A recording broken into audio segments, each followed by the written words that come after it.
Is there a problem, people? We were just discussing ideas of what to do with the new Prince Eric movie. Put a chick in it, make her gay!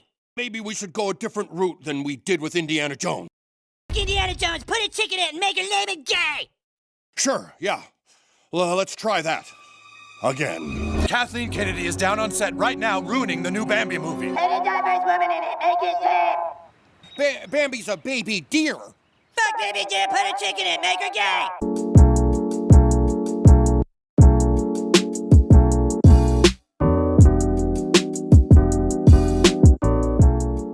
What's going on, ladies and gentlemen? We're back again with another YouTube video. So today, we're going to be talking about some Star Wars drama regarding the upcoming new Star Wars film made by Disney called New Jedi Order.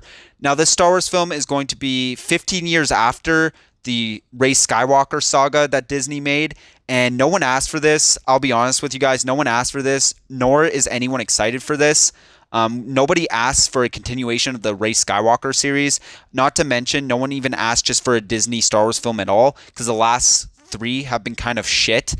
Now, that being said, before I get into my opinions on this upcoming film and the director, I want to say this is going to probably be considered a political video. And anytime I do videos that regard like wokeness or the right or the left wing, it tends to get a lot of uncivilized people in the comment section. So I'm just asking you guys right now, if you have opinions, that's great, but please keep it civil in the comment section. Please don't be calling people sexist or calling people names and stuff like that.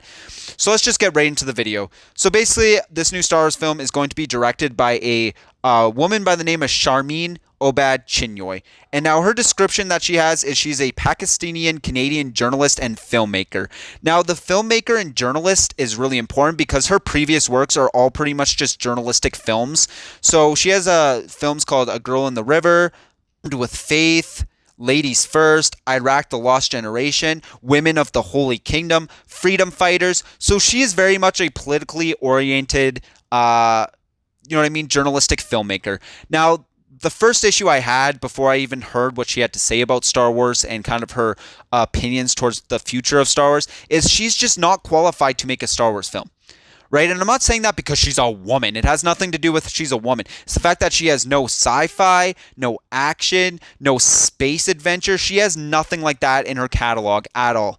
You know what I mean? I didn't like the J.J. Abrams Star Wars films, but at least he had Star Trek, and at least he kind of knew how to make a somewhat of a coherent Star Wars story without all the bullshit that was in it. But you guys understand what I'm trying to say, right? Is this woman is just not qualified to make a Star Wars film. It's facts. It's as simple as that. It has nothing to do with sexism or anything like that, or the fact that she's Pakistani. The cold hard facts is that she just has nothing in her catalogs that would make me excited for this Star Wars film.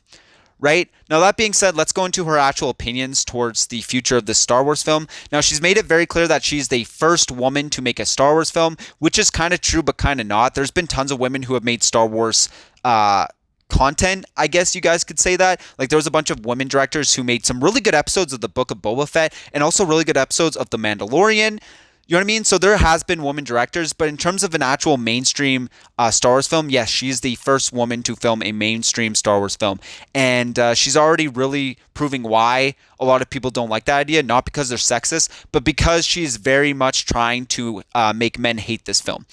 Now, it's not just me saying that. She has gone on live in front of an interview and actually said that she wants this film to make men as uncomfortable as possible. Trying to permeate that patriarchy, that power structure, and is that a part of the calculation of your art as well, and what's been the reaction to that? Oh, absolutely.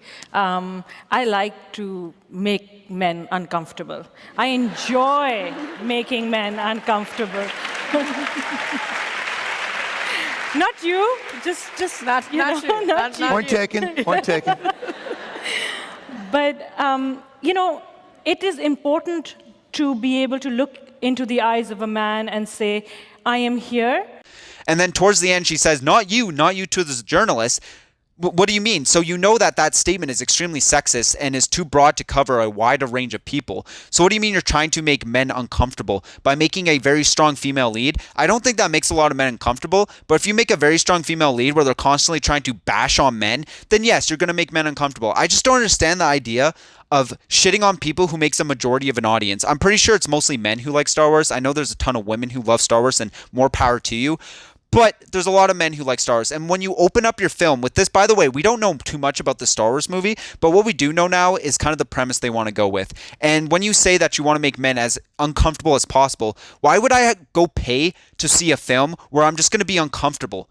You know what I mean? That is such a bad tactic to try to do. I understand you're trying to do this like strong woman lead shit, but it's like it's counterintuitive for you to actually try to sell a product.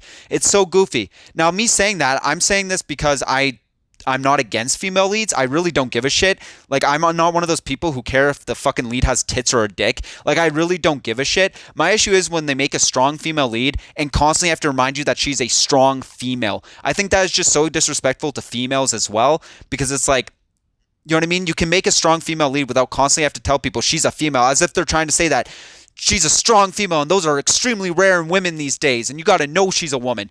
Some of my favorite characters from movies and games were strong female leads, like Laura Croft, Jill Valentine, right? Claire Redfield. And the reason why they're some of my favorites is because they don't constantly remind you that they are women and they need to be like held at a pedestal. It's so fucking goofy. Like, honestly, like, no one's going to go see this. No one's going to want to go see this. And I think we're all just kind of tired of a bunch of politics being thrown in a fucking movie. Like, honestly, I thought the politics were all left back in the Clone Wars, right? So anyways, that's my opinions on the entire situation. This is really bad. I mean, they're doing the exact same situation with Snow White right now, and they're doing massive PR because of Rachel Zelliger.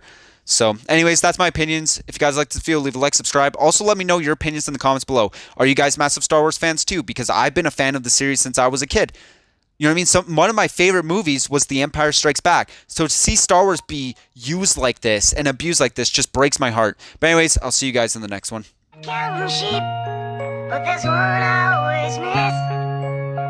Everyone says I'm getting down too low. Everyone says you just gotta